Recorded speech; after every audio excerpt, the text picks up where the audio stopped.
Streaming.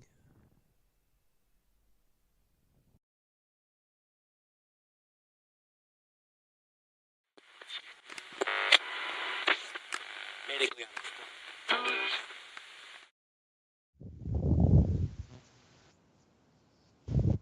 Can you stop breathing, please? You got the mic right in your gob. It's disgusting. Turn it off. Uh, we're live now, by the way. Oh, How you sorry. doing? I thought you were just being horrible to me. What? Yeah, I was doing it on air. It's an Oh, energetic intro there. Should we okay. start again? Hey, Yeah, how are you? I'm okay. I'm okay. Good to see you as always. Um, yeah, yeah. Been a bit of a week. Been a bit I of a think week. We were a bit late on the last one because you kept being ill, like a little flower. I can't help it. I'm very delicate. I've got a very delicate immune system. Also, I work with children who, as you know, are like sponges for bacteria. It's absolutely disgusting the filth that they traipse around with them, and they just throw it all up in my face every time I see them, and it's unavoidable. Like, I'm always infected. I mean, I work with homeless drug addicts, Ben. So you know, I'm gonna win that That's one That's why all your hair's fallen out. probably. Anyway, that intro has certainly, I think, set the foundation for the theme this evening, which is intelligence of the artificial kind. Um, I think that you could probably get a much stronger intro using artificial intelligence nowadays. They could write the script, they could record the audio, but they wouldn't have the human quality of our natural. Um, We should have done si- that. We should have just like AI'd the entire show. Or have you heard of them? maybe you have, They are and I don't yeah, know. they are rubbish. They're absolutely awful. I've used them a couple of times. The thing is, AI is Hold on, very much in its what have you used them for? Like just to have a for chat? Like for just when someone I to talk get to? lonely sometimes. Oh, Just program a robot to say nice things to compliment my hair. What's left of it. well, But that's actually before we delve any deeper, I would like to say that one of the problems that faces the modern generations with artificial intelligence is how it replaces human interaction and the human experience. There's a serious problem in Japan where they are developing.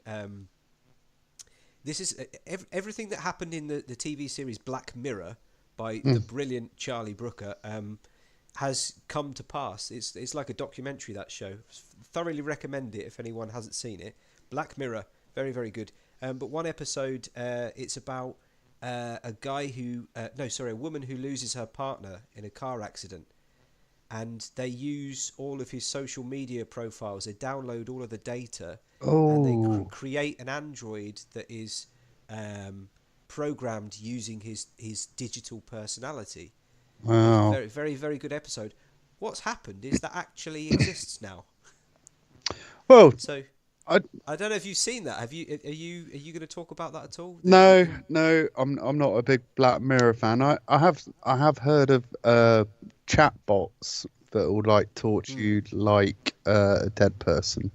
Yeah, Um, yep, yep, yep. I think they've done it for like Einstein, There's Freud, a things. lot of business in it. A lot of social media, social influencers are creating fake profiles using. In fact, I had a little play around with this myself because I was trying to make some video models for the T-shirts that I sell. Mm, Oh, we didn't do any promo at the beginning, by the way. We'll have to do it at the end now.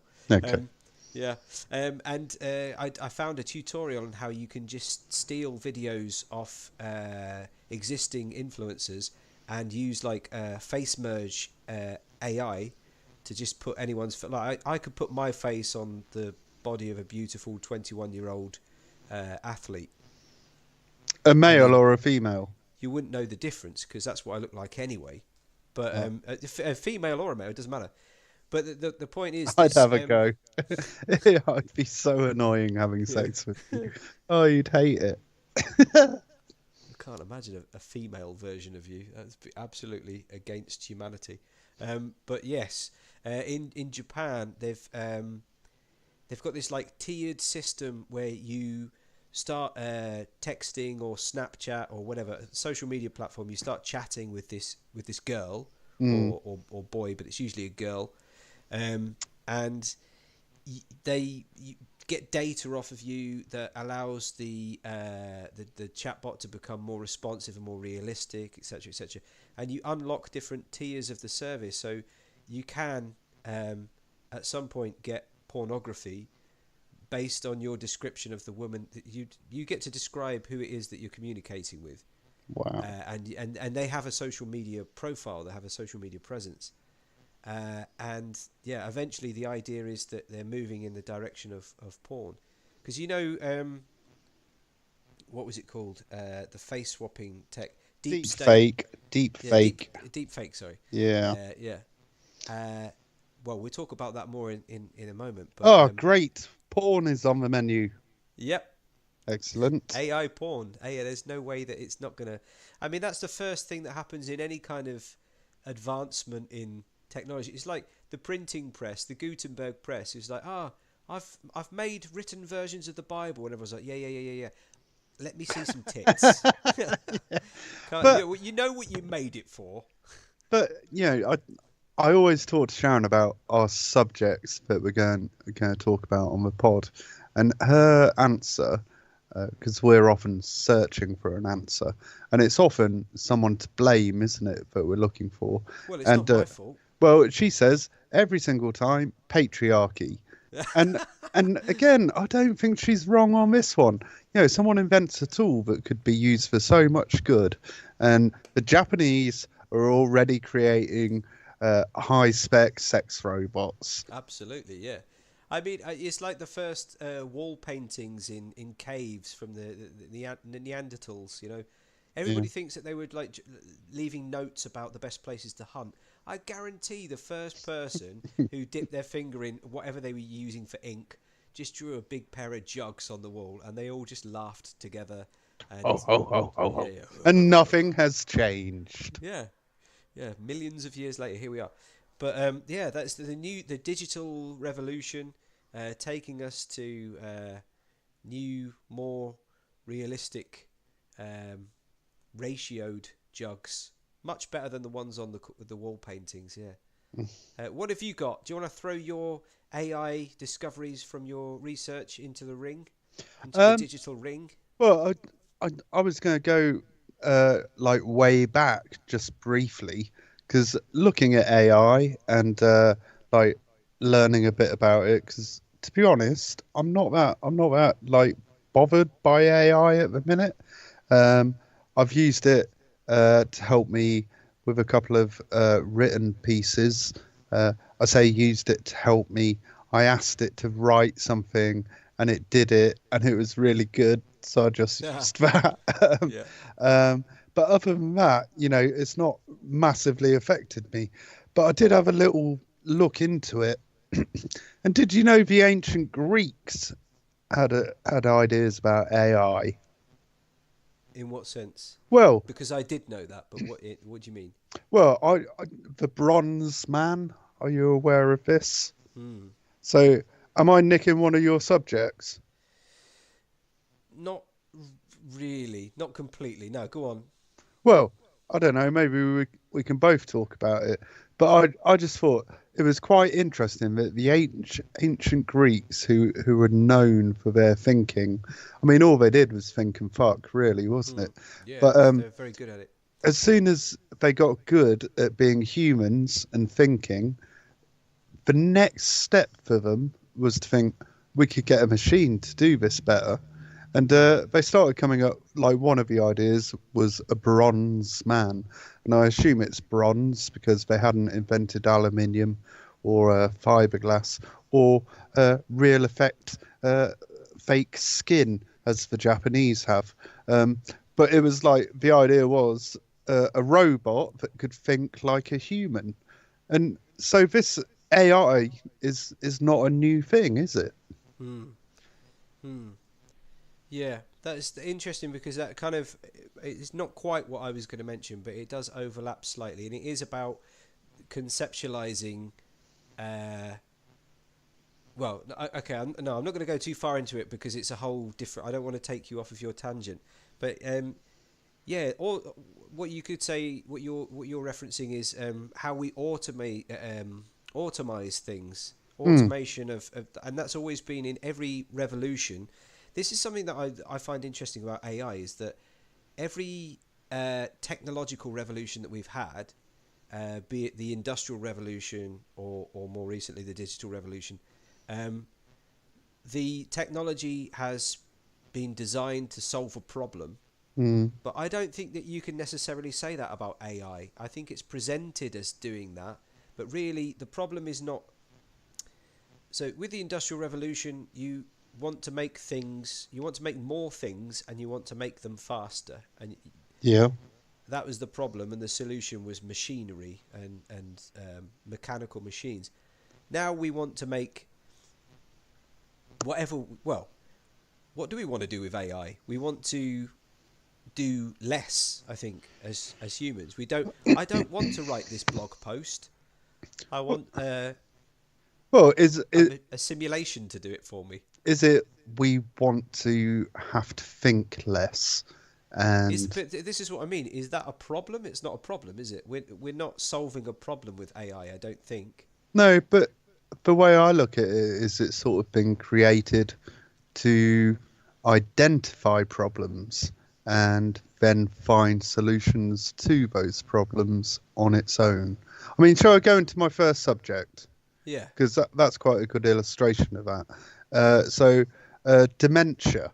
Dementia is like a massive thing um, in the medical world. It affects a lot of us. I think anyone listening probably knows someone who has been affected by dementia.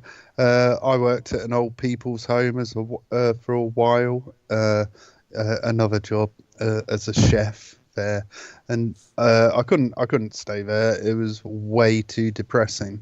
There was a lovely old lady called Doris who was sure that I was her son, and she was lovely to me. She bit everybody else.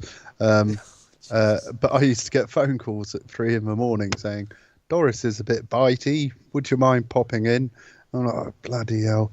But she was lovely, and she could talk to me because she thought she knew me. And she was like super intelligent, dead interesting, but she was just terrified of everybody else and everything else. Yeah. So Well, you smell different. I think that you probably smell quite appealing to old people, old maybe. people and the decrepit. And Maybe. Oh, it's sad though. I mean, she was so nice, and it's such a.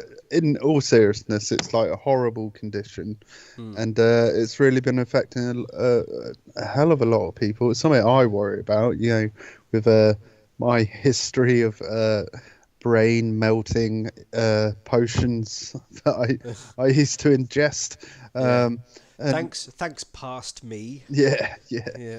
But so they've been doing a lot of research into how AI can help. And really, there's sort of three things that it can do.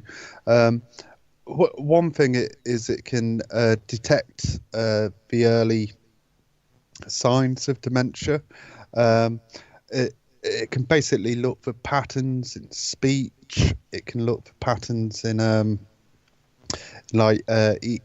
EKG, so your brain waves, and it can monitor like changes and like blips, if you like, that are just far too small for the human eye to see. So even though we're looking at things like on CT scans and things like that, it's still a human being that has to look at the scans and the in brain scans. They quite often do like real-time scans, so you can see neurons firing and stuff, but it's still like Dave has to look at that, and he can't necessarily identify those patterns, whereas AI could.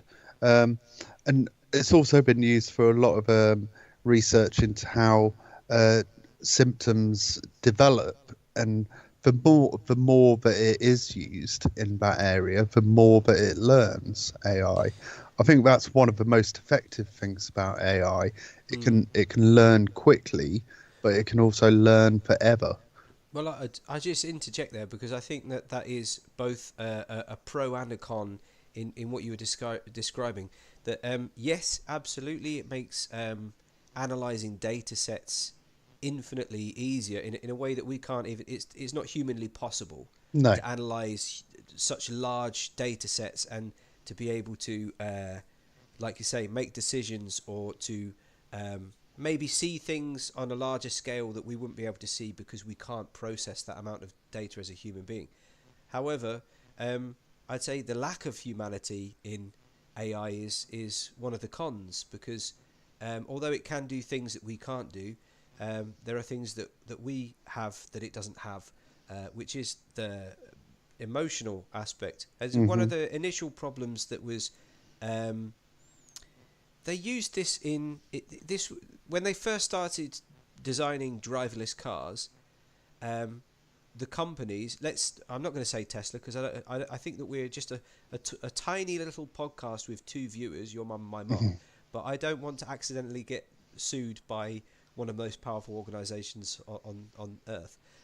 But a driverless car company, they you might have seen this in what was the film with iRobot with Will Smith. Will Smith, yeah. It Great was the movie. kind of foundational narrative in that story is that the robot made a decision to that was based on saving the maximum amount of human life, Hmm.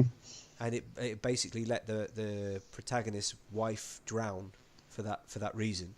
Well, when they started designing driverless cars, they had a serious problem because the person who buys the car is basically starting a contract with the company that sells the car. So you wouldn't buy a car that you knew was going to make a decision to swerve into a wall, for example. No. So yeah, there's a contractual obligation for the technology in the car.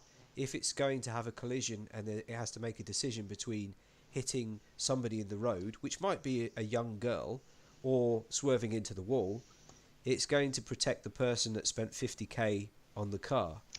Ooh. And that's when things become complicated because human beings have a natural. This is actually they studied this in trying to develop an algorithm that replicates human emotion, which is they have not been able to do because it's such a complex thing. But humans have a natural instinct to protect human life, other human life. So even if you're a bit of an asshole, you will swerve to avoid a young girl in the road, even if it means it's going to send you off a cliff or into a wall. You just it's like a split second decision. It's inbuilt into the human mind that you just do that, Mm. and then you regret it afterwards. Um, but yeah, it's something that AI can't at the moment be programmed with is Well, genuine humanity because it's not human. well, no, perhaps not genuine humanity, but is humanity just a series of rules and concepts that can be programmed? One, just going back to the dementia thing, the Mm. third stage that they've been looking at is well, they're calling it treatment, but there's no cure for dementia. We're not talking about a cure, but they talk about uh, making people's lives more comfortable as they're going through this. And one theory about dementia is almost that patients are sort of time traveling within their mind. So a lot of them might regress back to believing Mm. that they're 20 when actually they're 80. Yeah, But yeah. a bit like what we were saying about those chatbots, um, if AI can absorb enough data about someone, it can be used in care plans and ongoing treatment to inform human beings about that person. So, Mary, the nurse in a care home, will Mm. know more about Doris when she was 20, 60 years ago, because AI will have gathered all the information and, potentially have had conversations with Doris and learn more about her personality and what she's done over the last 60 years, and can tailor a treatment plan better suited to her. In healthcare, we talk about patient first treatment and everyone being treated as an individual.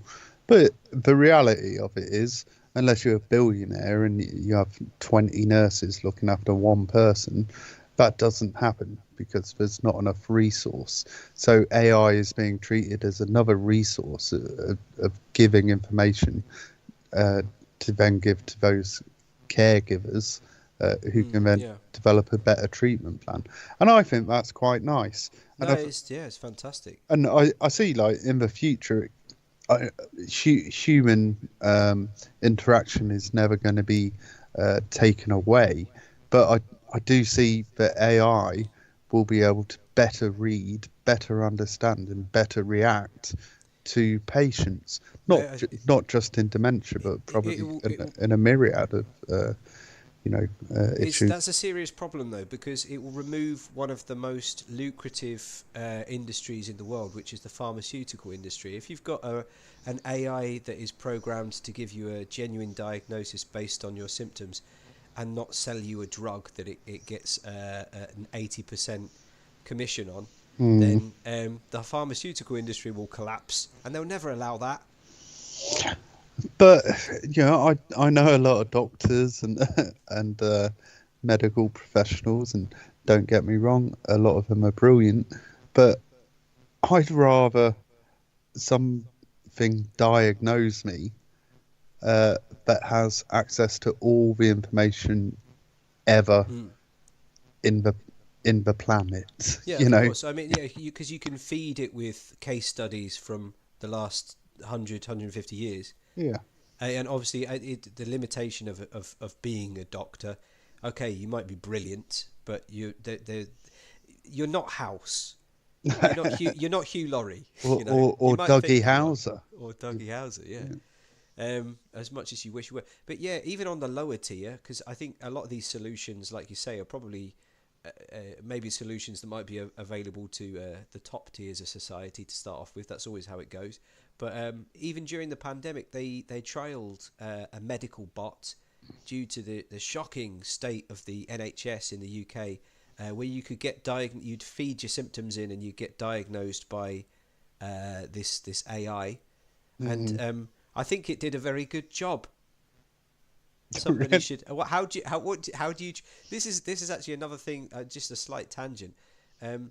I think it's only a matter of time, or at least a matter of evolution through the algorithm, that we start to identify AI as cognizant or as a sentient thing, and at which point you have to ask, does it have rights? Because at the moment, like, I don't really care. Like, if I'm going to get an algorithm to work 24 hours a day for all the year, like just trying to work out the best way to peel a banana, and then it's just constantly whirring around in the background. Nobody cares about an algorithm. It's just a string of numbers. But there must be a point in the future where we start to say, okay, we've got to give rights to these things. Well, it's when it becomes personal, isn't it? I mean, I got mum and dad an Echo, Echo Dot, and they talk to Alexa now. Like, they generally ask Alexa what the weather's going to be. I mean, look out bloody window. But like, they'll go, oh, what's the weather going to be? And then Alexa goes, today is going to be cloudy, 30% chance of rain, blah blah blah blah blah. And then my mum will go, oh, thanks Alexa, you have a wonderful day. It's mental. And Siri, it's going to start now on my phone, bugger. Siri, I remember getting Siri on my first iPhone, and I thought it was like the future. You just ask something questions and it tells you. It's nuts. And I think AI is just like a way more advanced version of that, isn't it? It's interesting that you say that because like, one of the things like we're in awe of the magnitude of this new technology, very much in the same way as we were when the internet arrived, and like it's like we're gonna have access to every little bit of information everywhere. What do we do? Tits, and videos of cats, you know. It's just it's remarkable how the average human being can be handed these like keys to the universe, and we just go, yeah, I've not really got time, mate. But then we went through puberty and realised that there was more stuff on the internet, and I use the internet constantly now, and not for that. But it's we have access to all this information, but how long would it take us to like look at, let alone understand all the information on the internet? Whereas AI can do that in like a flash. But I think that the problem there is that having access to something and being able to fully absorb it into your understanding of reality are two entirely different things. Like, we all have a machine in our pocket that has access to all of the information in the world right now. It doesn't mean that we're using it to read articles and understand better difficult topics or learn new languages. Some of us are, but most of us are just using it to go on social media for an hour before we go to bed, so we have really poor, disturbed sleep. Anyway, on that point, I'm just going to seg into one of my points. You were talking about the dot, the Echo Dot. Have you heard of the IoT? This is a picture from Zaragoza, where I live. Do you know what the IoT is? I don't. I work with a company here that's one of the leaders of innovation in the IoT, which is the Internet of Things. It's when I first discovered this, I thought it was stupid. I thought, what's the point of that? But it shows how technology, specifically AI, has become and will become more integrated into our day-to-day lives. So the Internet of Things connects seemingly inanimate objects or connects things in your living space or your home environment, and it exchanges data and just creates a kind of digital environment. So the Echo Dot is a good example. Another example would be like the light bulbs that you can connect to your Echo Dot, or that you can make your blinds go up and down, or you can change the temperature. Or heating. Yeah, we've got that.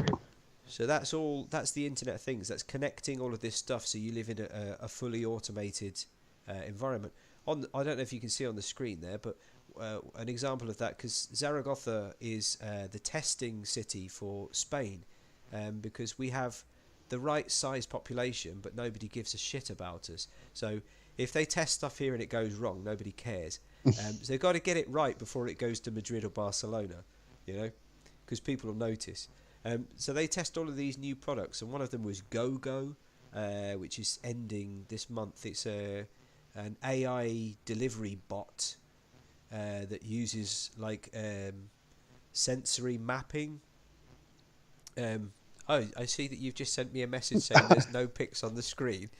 Yeah, it totally is on the screen. I can see it. I can't see it. I'm alive, but never mind. We can add them. Right, it's sending me secret messages. Put me off my flow. Sorry, I was trying to be subtle about it and think you could put it in afterwards. It's a pity because you can't see this little robot's stupid face. He's got a little smiley face, and he's been driving around. Well, there's a whole fleet of them driving around delivering, I don't know, hot biscuits to people in offices, and it's pointless. But it's like it's connected to an app, and you order something, and instead of like a guy on a bicycle turning up and flinging robot delivery. Yeah, I saw that before. I was in Oslo, and they were all over the place. They had like hot ones and they had cold ones, and they were just like boxes on wheels, and they're just that's what this is. Trundling around the streets. And I thought, that's amazing. That would never work at home because people would nick. Just straight away. Yeah. Well, the point is that I mean, it's GPS tracked, and you can't open the lid unless you have the app to use the code. But Or an I'm sure axe. that people would just kick him into the river or whatever. Yeah. Um, but in addition to that, here in Zaragoza, another thing that hopefully you'll be able to see. Tell me if you can't see. Send me a secret message if you can't see. Okay. This is another thing that they tested here is delivery by drone, a drone Oh. service where they're trying to map the city. Again, it's interesting how the new technology brings with it a load of questions about legislation because when the yeah, thanks. Nope, can't see it. Okay, right. Well, I'm sure everyone else can. I'm certain. In the electric scooters, when the electric scooters turned up, nobody knew how we were going to legislate that, and they had to wait for enough people to have accidents that they said, okay, maybe you have to wear a helmet. But it's the same thing with this with these drone delivery. There's no real legislation on airspace or low airspace. There is obviously with flight paths for planes, but not with drones. So they've got to work all that stuff out. Well, they started delivering burgers by drone. Imagine that. You just go to your window and it just comes up and Just drops down. That'd be just lovely. drops a burger on you. But yeah, that's the future.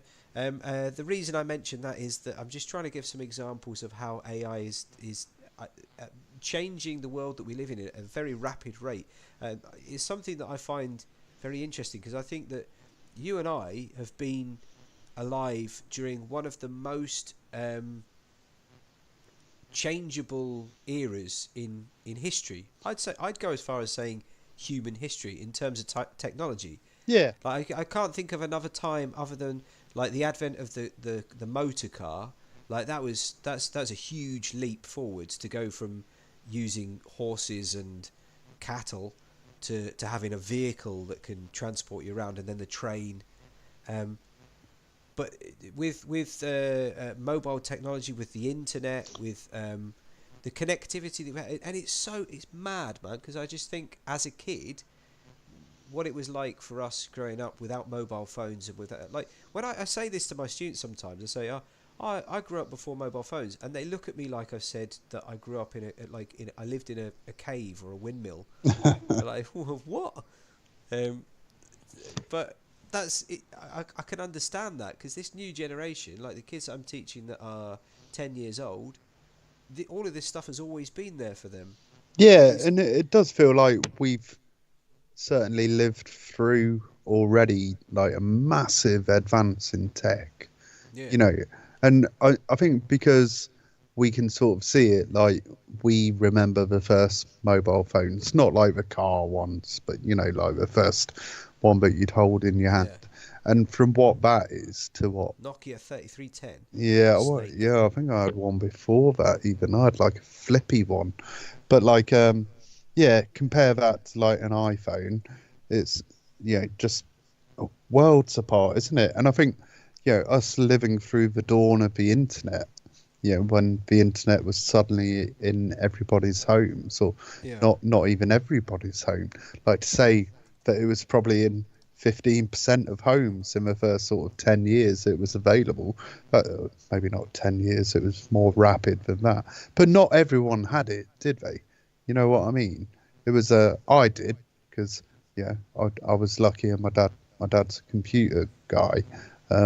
But I had friends who didn't have the internet, and they'd come round, and we'd download images a line at a time. Go, oh, this is amazing. And then see where the internet is now. We're having a conversation on the internet. If we wanted to, we could see each other's lovely faces. And and then you think, like, my mum's just turned 81. She remembers fucking getting a telephone, like a landline in a house. And to us, that's ancient, isn't it? But it's just been rapid, absolutely rapid. Just based off of what you're saying there, I'm just going to drop this image in that you won't be able to see. Have you heard of Moore's Law?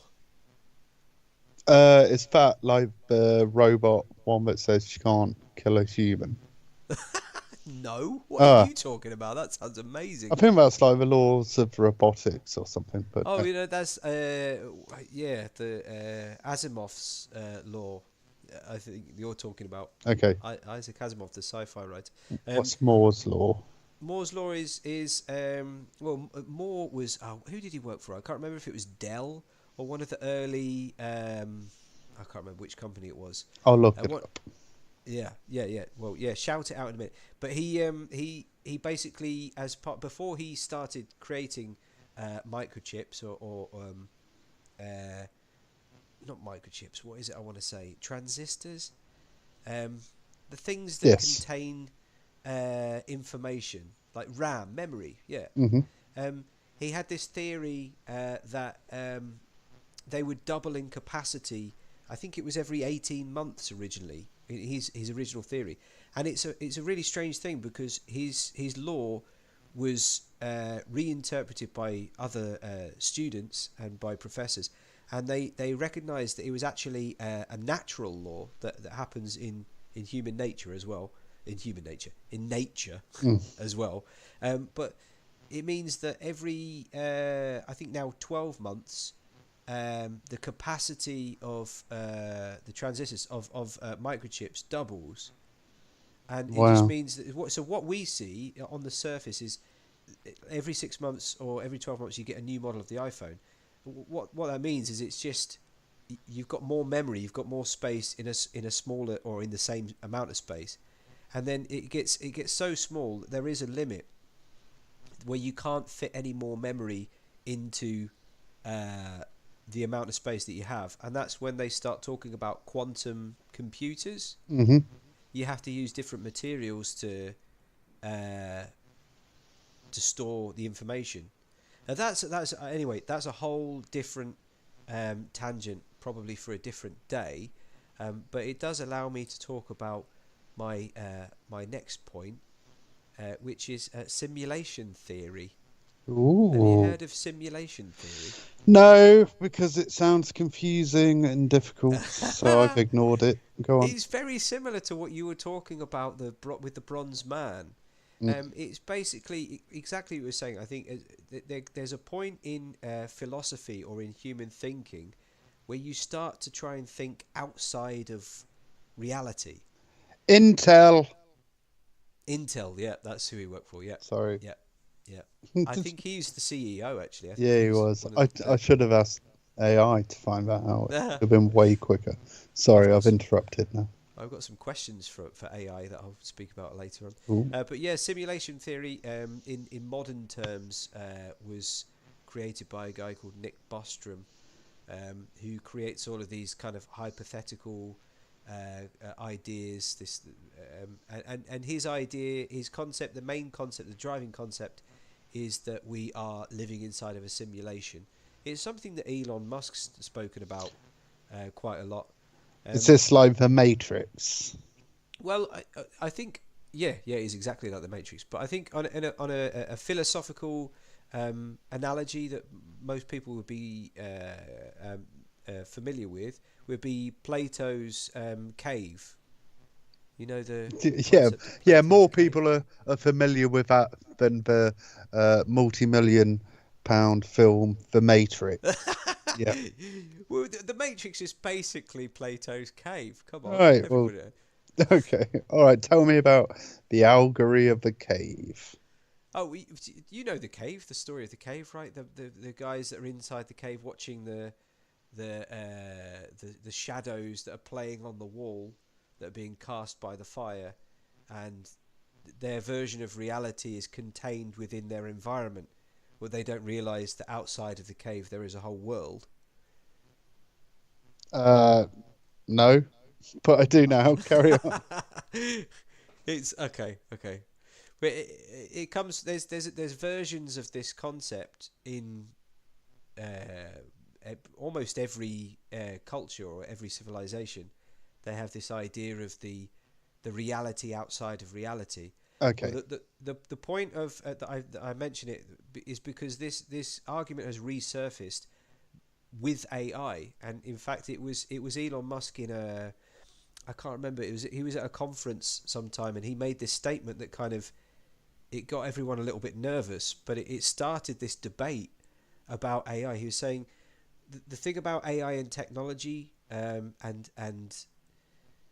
how realistic gaming is, for example, is that we have to, if we use Moore's law, and if we use like just a natural projection of constantly improving, that eventually we will create simulations that are I can't say that word now. Indistinguishable from reality itself. So we will in the future be able to create a virtual reality that you will not be able to tell the difference between reality and the virtual reality.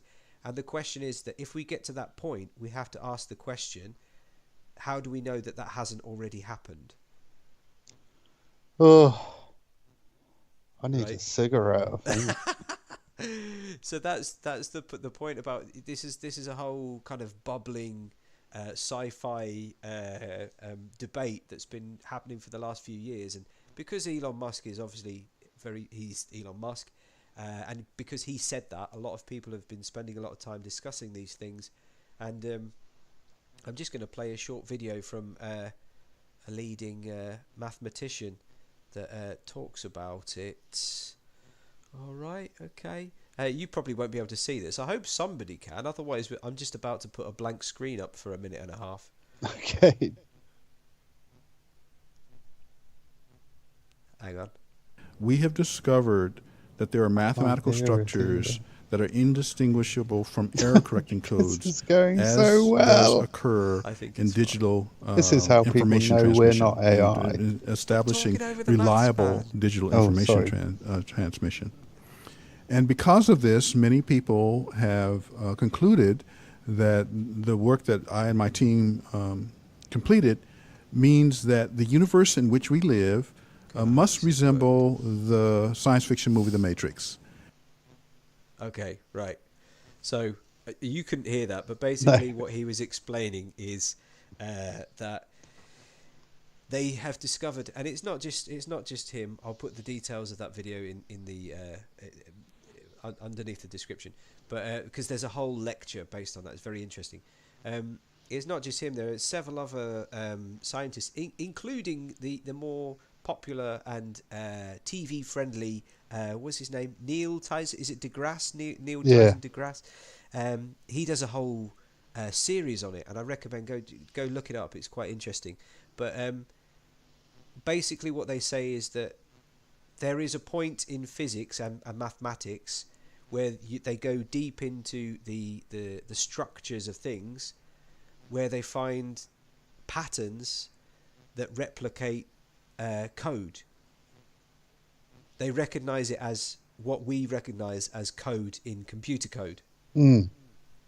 Inside of nature, inside of natural patterns, there's a replicating that looks like it's been designed, or at the very least it replicates the way that we design things. But I suppose that's a bigger question, isn't it? Has everything been designed?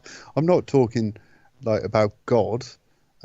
Weirdly now, the image from the dementia image is now on screen, Ben. I don't know what's happening. No, but has everything been designed? If you look at something close enough, then you work out how to design it, don't you? Like I could look at the telly across the room from me and take it all to pieces, and if I spent enough time on it, I could probably work out how it's been designed. And then if you start looking at stuff in nature, then you learn how, you talk about this exponential growth. Puffballs. Do you know a puffball? It's a type of mushroom. You get them in the middle of fields. Like if every spore in one of those were to germinate, then it'd be like 100 million times bigger than Earth.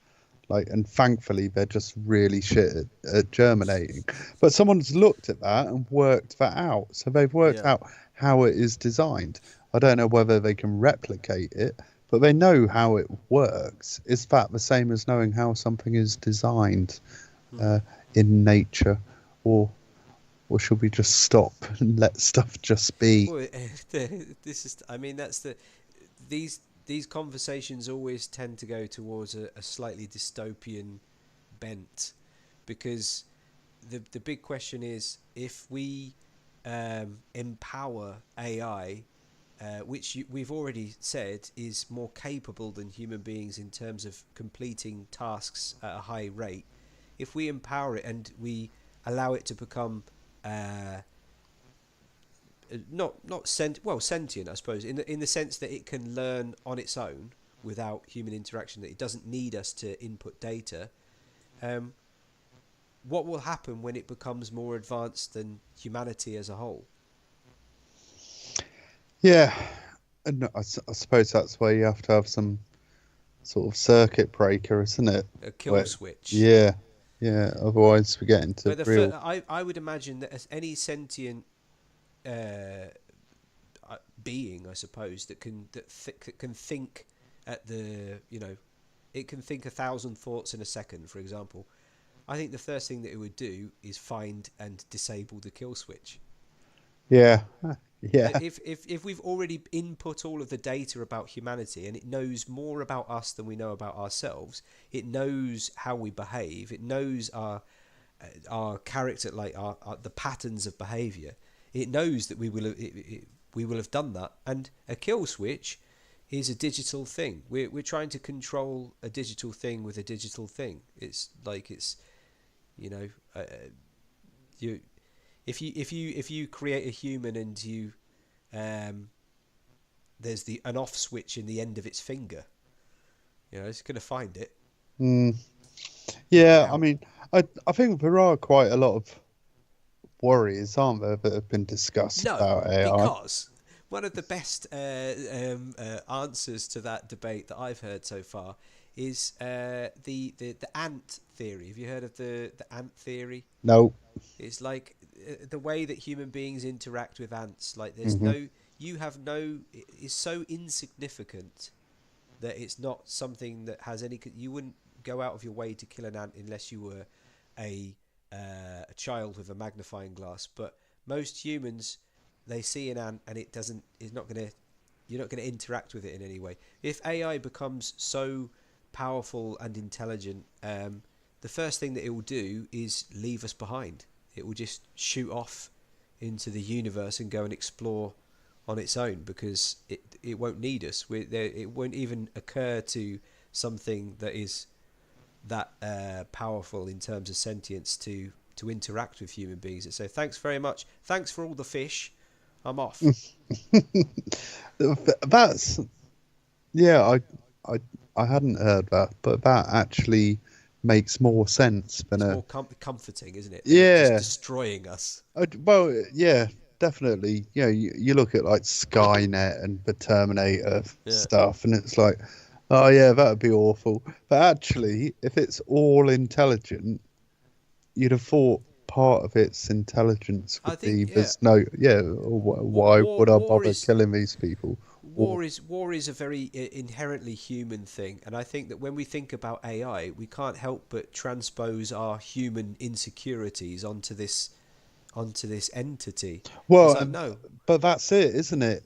Someone is programming AI. Someone is setting up the rules, and I think that's one of the big worries, isn't it, about sort of bias in AI and algorithmic bias, which leads to sort of unfair decisions. So whoever is in control, in inverted commas, of AI, if they have their own agenda, they can sort of put that bias onto the AI.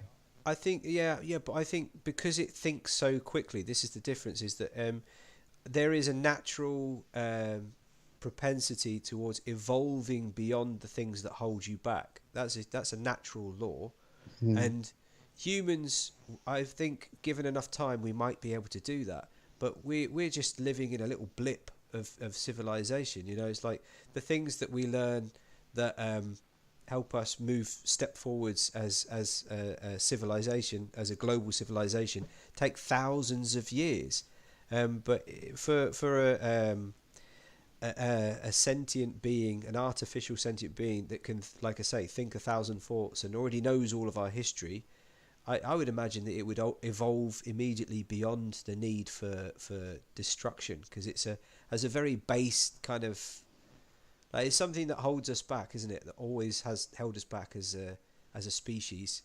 We just get a massive hard on for blowing the shit out of each other, and I mean blowing the shit out of each other like as in explosions, not anything debased. But yeah. Anyway, have you got another one? Yeah. Kind of fits in with what we've literally just been talking about. But AI and the stock market. I'd like to just make a comment about this image that you probably can't see. It's got like 3 pixels in it. I've never seen. It's like the lowest res image. I just did a quick search. I'm sorry. Thankfully, I can't see it. Just be better. I can't see it. I didn't bother checking how good it was. But so when ChatGPT came around, along with it came a lot of other companies using AI. But we're trying to predict how the stock market was going to go. I think I may have mentioned before, I've got a bit of savings. I've got a very little modest portfolio. Just calling it a portfolio makes me feel a bit of a dickhead. But I also have a little dabble if I've got a few quid. And I actually did an experiment about 6 months ago where I invested in a well-known fund owned by one of the largest conglomerates and possibly the most evil company in the world, Vanguard, who are just... BlackRock? No, Vanguard. But they're part of BlackRock, aren't they, Vanguard? I think BlackRock is separate because I've got shares in them too. Oh, right. Okay. I don't know.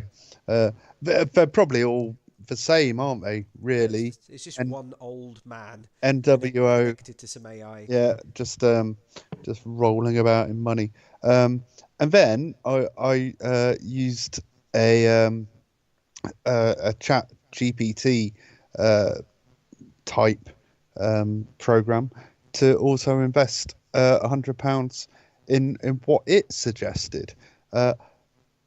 Guess which one I've still got £100 left in? Yeah. It wasn't ChatGPT. Basically, everyone thought that AI was going to take over the stock market and get rid of stockbrokers and any sort of financial experts. But this is where AI sort of...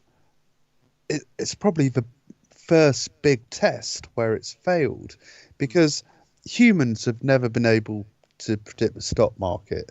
You know, if you invest in a FTSE 500 or a FTSE 250, that's the top 250 companies on the stock market in the UK. So you have a tiny little bit in all of those companies. Generally, that will go up quite slowly, but it's slow and steady, and it's kind of in my dad loves. You know, you put some money in it and you try and forget about it and not touch it for 10 years. That is gradually going to increase, probably about, on average, 5% a year. Yeah, but in accordance with inflation, won't you lose money? No. No, because then you have compound interest, so it gets bigger and bigger. But no one can predict COVID. If you look at COVID, well, except the people that made it. Yeah, okay, but a worldwide event like that, no one can predict, and the stock market crashed just massively, and everybody lost all their money. Apart from me, because I hadn't invested then. That's when I did invest. So that was great for me. But, my old man, for example, I remember talking to him going, "Oh, Dad, yeah, I've just had to pay 300 quid on the car." He goes, "Rich, I've just lost like, well, a lot. It's like six figures because of COVID." And AI cannot predict that. There's just too many variables. And the problem with those variables is they're human variables. They're not maths. They're not economic markets. They're human variables. There's absolutely no reason for the stock market to have crashed. I get what you're saying. You're saying, why can't we just get rid of the humans and let the AI live in peace? Just because we're getting in the way. Well, yeah, basically, but with the crash around COVID had no reason really to affect the stock market. Those companies were still worth what they were worth. All right, their their output may have dropped, but looking back on it now, it wasn't a significant drop in output, whatever it was, product, service, or anything else. It was the fear of humans that crashed the stock market. I'm afraid of humans. It was human fear that crashed the stock market. And AI cannot predict how humans are going to react. And that's why it won't work. I would say that it will be able to in the future, because I mean the data from that taking place will now be input into future AI models, and they will be able to prepare some kind of emergency plan, and it will. I would also suggest that they'll be able to see potential disasters on the horizon. It's just a matter of data. Like I say, you drill down into anything. And one of the things that one of these mathematicians said, he literally said, when we got down to as far as we could go into studying this problem, we found zeros and ones. It was binary code. It's literally just the code that you would find. You find in the universe. You find inside a computer. Yeah, we're all zeros and ones. Mental, isn't it? Yeah. But it's a yes and no, isn't it? Zeros and ones. It's positive and negatives. It's one way or the other. The Boolean, I think it's called. Have you heard of the Boolean? No, Ben. That's what that's called. If it's a yes or a no, it's a Boolean gate. I think. Okay. Oh, yeah, maybe I have heard of that. It's like a circuit. You studied that. I didn't even study that. That's when I used to go into James's lectures. Yeah, I learnt that. I wasn't even supposed to be there. I learnt. I wasn't there when I was there, But yeah, I mean, but is that AI isn't going to be that simple, is it? Well, can I just throw some stats out about AI? Right, so AI is projected to contribute $15.7 trillion to the global economy by 2030. That's mental. Right, I'll have some of that.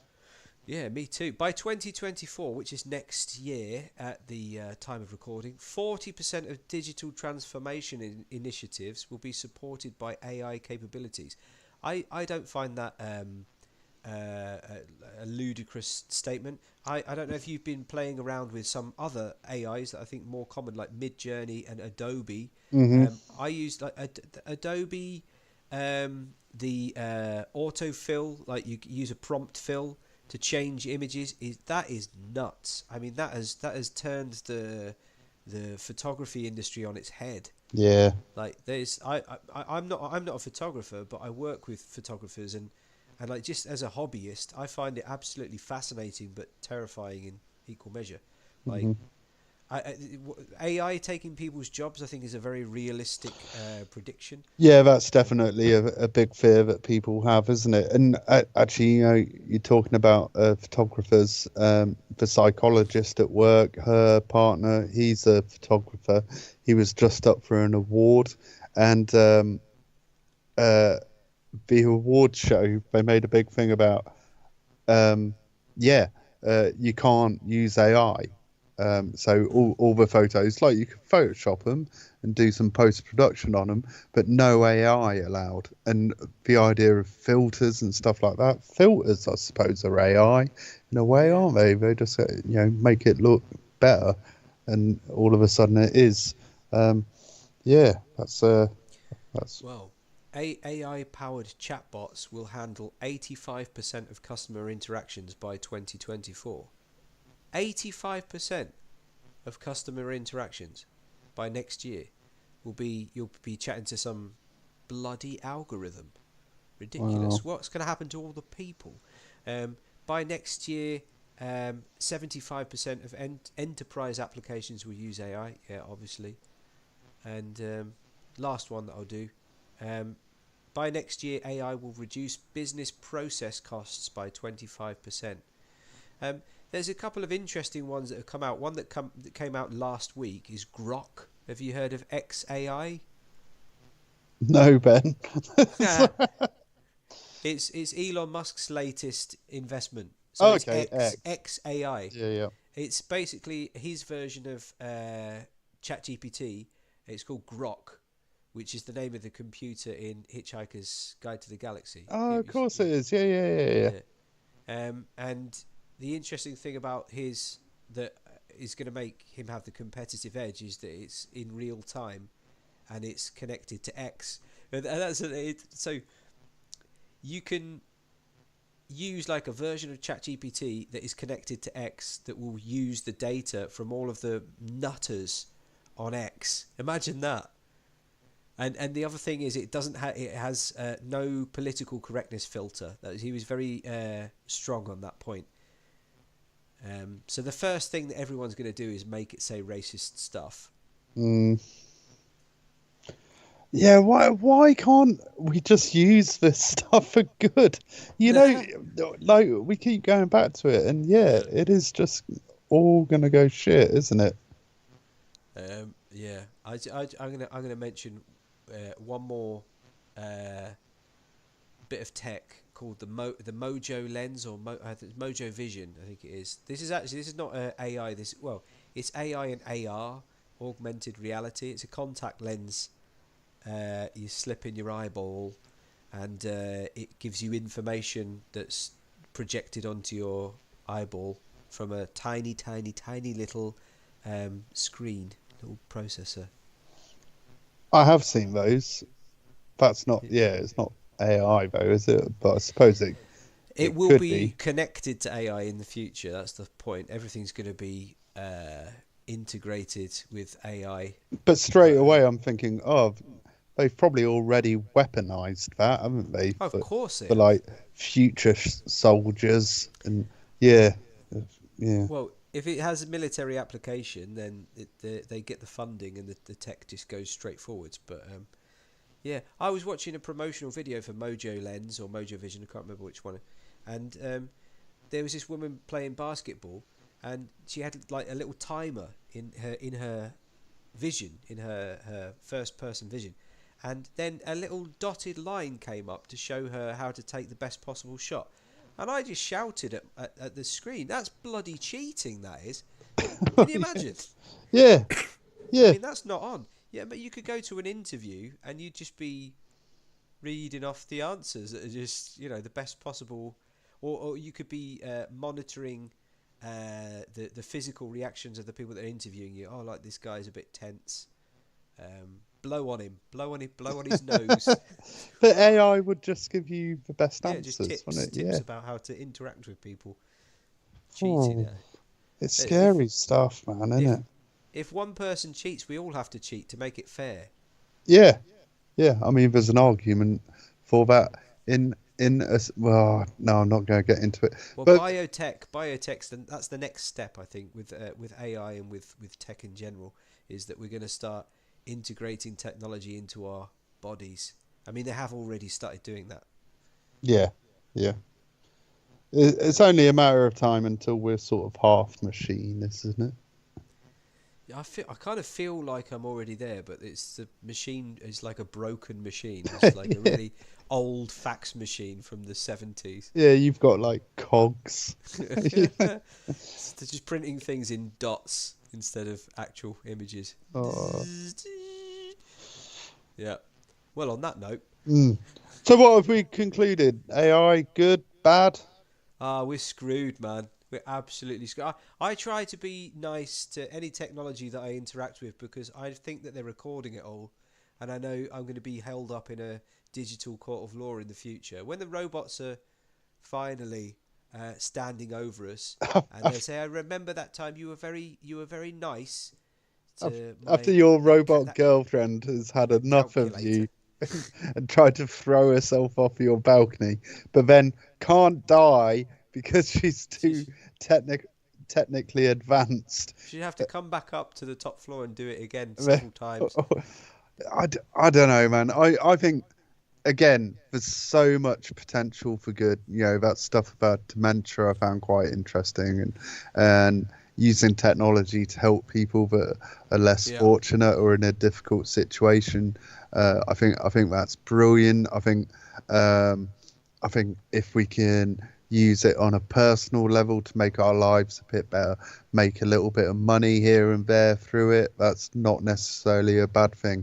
I think if it can reduce workload for people and give us more time to do important things like give a friend a cuddle or spend some time with your kids, I think that's great.